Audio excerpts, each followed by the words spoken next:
not by how you or me feel, that there is for the birds. Cause when the scriptures speak, we got to listen to the Lord. Cause every word is righteous, sharper than a sword.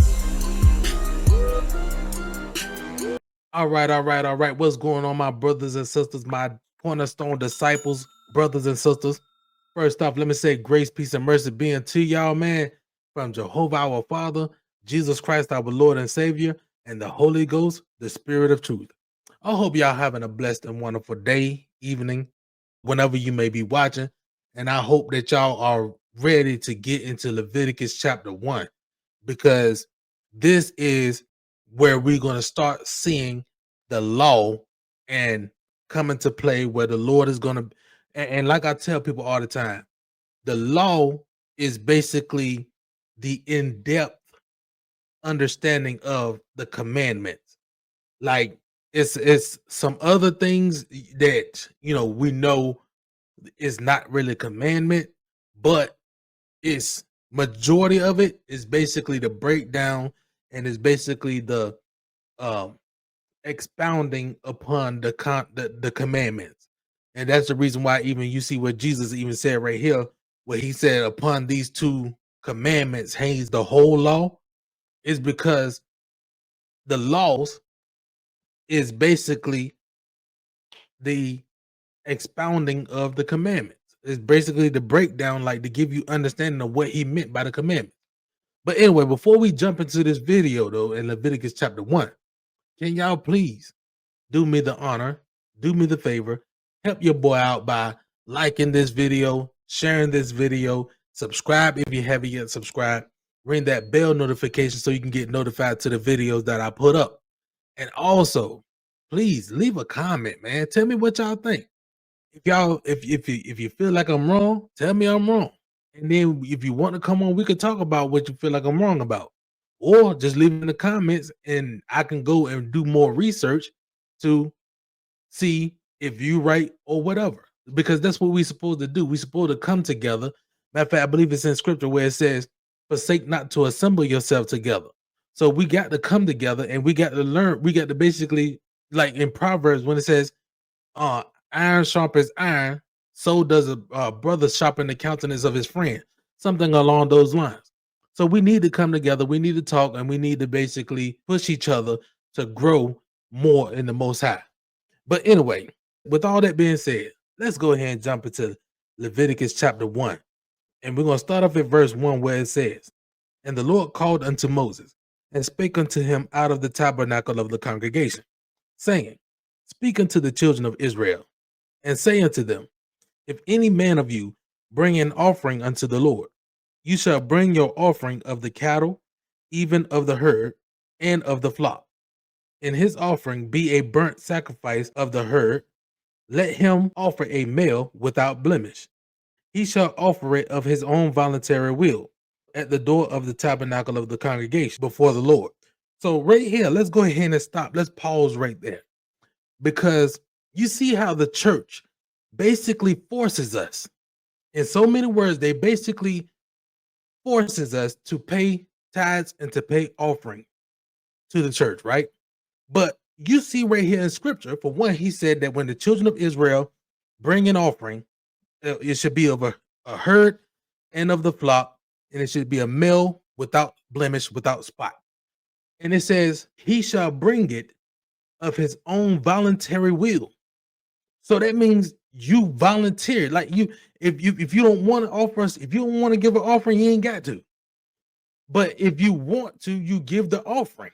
Like, now this is not, if I'm not mistaken, I don't know if it cover all offering or if it's just a certain offering, like a peace offering or any type of offering. It might be all offerings, but it's of your own voluntary will. That means that you make the choice and decide to give him the offering. Not you must, you got to do it. I just want to throw that out there because the church is basically going against this. They don't like, because you see in the church where they'll pass that daggone money play around, and then once they get a certain amount and they see it, they're like, come on now, y'all know y'all can do better than that. Y'all got to give your good, you know you could do better than that for the Lord. Give more. They forcing you to do it. But scripture says it's of your own voluntary will. But anyway, let's continue. Verse number 4 says, and he shall put his hand upon the head of the burnt offering, and it shall be accepted for him to make an atonement for him. And he shall kill the bullock before the Lord. And the priests, Aaron's sons, shall bring the blood and sprinkle the blood round about upon the altar that is by the door of the tabernacle of the congregation. And he shall flay the burnt offering and cut it into pieces. So right here, it is basically like it's talking about the sin offering. That's why he said when you bring the offering, he said you shall put your hand upon the head of it, and then you shall like take it out, knock it off, you know what I'm saying, for the atonement for you. And it says that, you know, once you do that, that the sons of Aaron, the priests, are going to bring the blood in and sprinkle it upon the altar, because it's basically a sacrificial offer for you, for your sins. So, and he's telling you that you could do this of your own voluntary will. Not you must do it, you better do it, but it's of your own voluntary will if you feel the need to do so. But then continuing on, it says, and the sons of Aaron the priest shall put fire upon the altar and lay the wood in order upon the fire. And the priests, Aaron's sons, shall lay the parts, the head and the fat, in order upon the wood that is on the fire, which is upon the altar. But his inwards and his legs shall be washed in water. And the priest shall burn all on the altar to be a burnt sacrifice, an offering made by fire of a sweet savor unto the Lord. So right here we see it says that, you know, he's gonna lay the parts and on upon the wood to be, it's gonna be a burnt offering. It's a sweet savor unto the Lord. But it's when they said the inwards and his legs shall be washed in water, like it's talking about the internal part. It's gonna be washed in water, and the legs are gonna be washed in water. You don't just throw that right on the fire. Why? Because you got to clean it first. You got to clean the blood from off of it and everything first. But continuing on, it says, and if his offering be of the flocks, namely of the sheep or of the goats, for a burnt offering, he shall bring it a male without blemish. And he shall kill it on the side of the altar northward before the Lord. And the priests, Aaron's sons, shall sprinkle his blood round about upon the altar. And he shall cut it into pieces with his head and his fat, and the priest shall lay them in order on the wood that is on the fire which is upon the altar. But he shall wash the inwards and his legs with water, and the priest shall bring it all and burn it upon the altar. It is a burnt sacrifice, an offering made by fire of a sweet savor unto the Lord.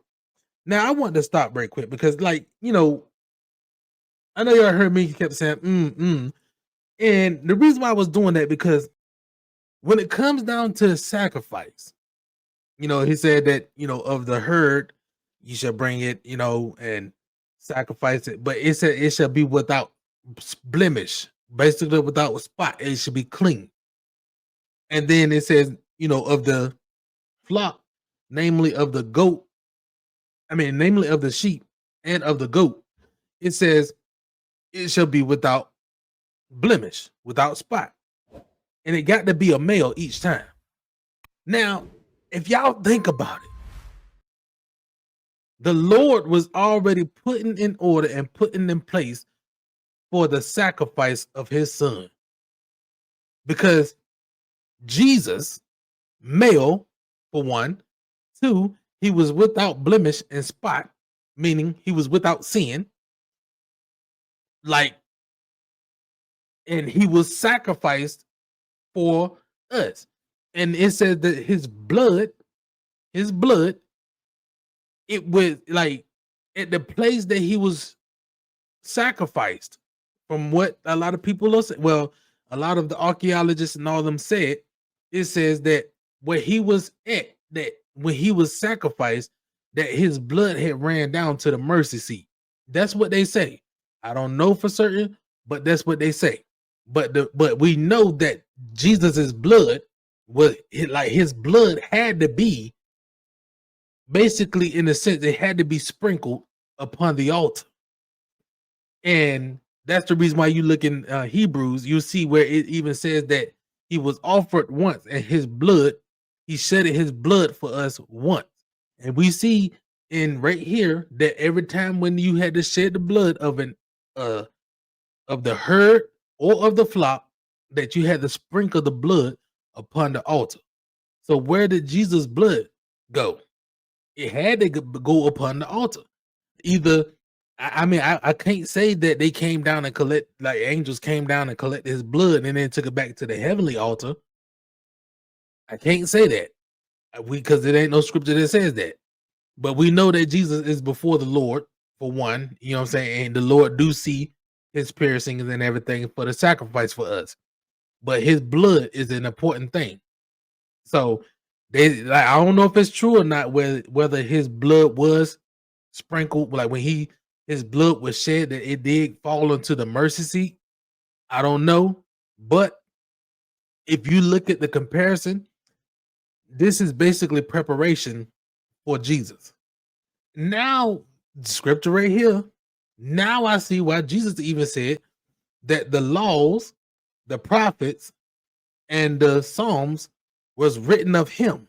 It was for him to fulfill.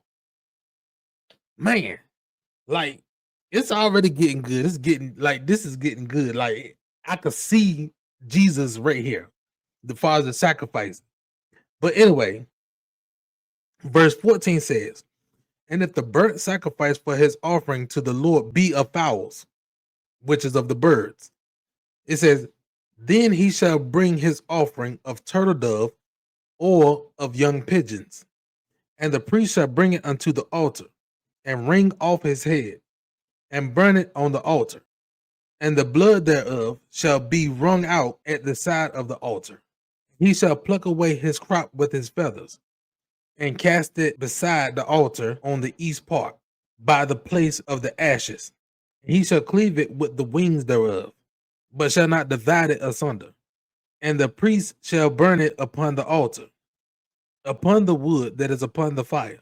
It is a burnt sacrifice, an offering made by fire, of a sweet savor unto the Lord. All right.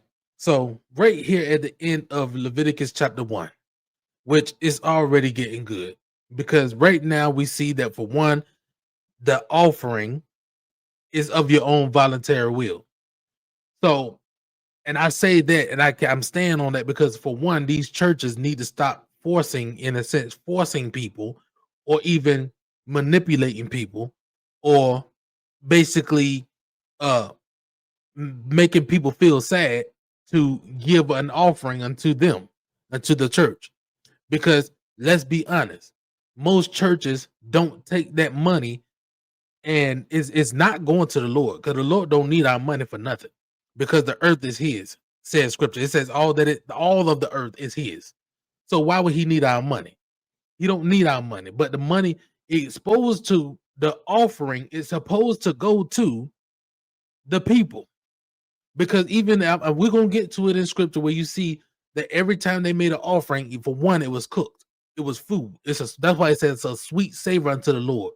It's food. It's going to be ate, and it's going to be ate by, if I'm not mistaken, you see it in scripture where it says it's ate by the priest and the person that's sacrificing it, if I'm not mistaken. So why are the churches getting these offerings and keeping it all for themselves? They be like, well, we got to pay the light, we got to pay the water, we got to do this and that, the third. But if you, especially, let's say if you got a church that got, let's say, 200 people. If you got a church that got 200 people, and every 200 people gave $5, you mean to tell me that one day of you taking $5, that's not enough money? Because 200 people giving $5 a piece, that's what, $1,000? One day, that's enough to be able to pay your daggone light bill, your water bill, and even some other things. And you go to church, what, 4 times out of the doggone week? So that's $4,000. $4,000 for 1 month, right? So where is all this money going? It's going to them. It's going to their pockets. Well, we got to pay our deacons. We got to pay our, everybody. We got to pay them. When in reality, the scriptures, it lets us know that it says if a man don't work, a man don't eat. You need to be working. You got to work. Like, yes, doing the work of the Lord, that is work. But you should be working a regular job, even if you got a business or something like that, to where you can still make your money. You don't need to depend on the money from the church, that us giving the money to you, because that money should be stacked up and saved up for the people if we need it at any time. It should not be. You should not be sitting there like, and whenever they come and ask you for help, oh well, we ain't got it. No, it's supposed to be for us. But anyway, I'm saying all that to say this. This chapter right here was about the sacrifice and the offering unto the Lord. And he said that when you give an offering, it got to be of your own voluntary will. That means that if you want to do it, not forced to do it, but if you choose to do it, then he's telling you how you must offer the offering to him, which it had to be a male for one, and then two, it had to be without blemish and without spot. And even of the fowls, it had to be a male because it said pluck off his feathers. So it had to be a male yet again. And like I said, if you look at it, the sacrificing, the offering, the sacrifice, it was basically it's a foretelling, a fore picture for what Jesus Christ being our sacrifice. Is like you could see him all in the sacrifice, because Jesus was one, he was without spot, and he was without blemish because he did not commit a sin at all, and he's a male. So but anyway, I say all that to say this, man. If y'all like this video, please make sure y'all like, share, subscribe, ring that bell notification, and send this to your loved ones, your friends, your family members, man, because this, who else you're going to see actually go line upon line, precept upon precept, and stick with what the scriptures is actually saying. It ain't too many out here that's doing it. Help me and get me out there, man, to where we all can come together. That's the reason why I even changed the name of the channel from Yahson David Speaks to the Cornerstone Disciples, because we need to all come together where we maybe one day we can even get so big to where we could just have our own, like our own county or something, you know what I'm saying? Our own place where we could just be at and we could live amongst the land, you know what I'm saying? And depend on one another, as the scriptures even told us we had to do. So without further ado, man, please, like I said, make and leave a comment, man. Leave a comment for me. But anyway, I'm gonna say grace, peace, and mercy be unto you all, man. I love y'all. Peace. As a cornerstone disciple, I'm gonna bring the word. It's not about how you or me feel, that there is for the birds. Because when the scriptures speak, we got to listen to the Lord. Because every word is righteous, sharper than a sword.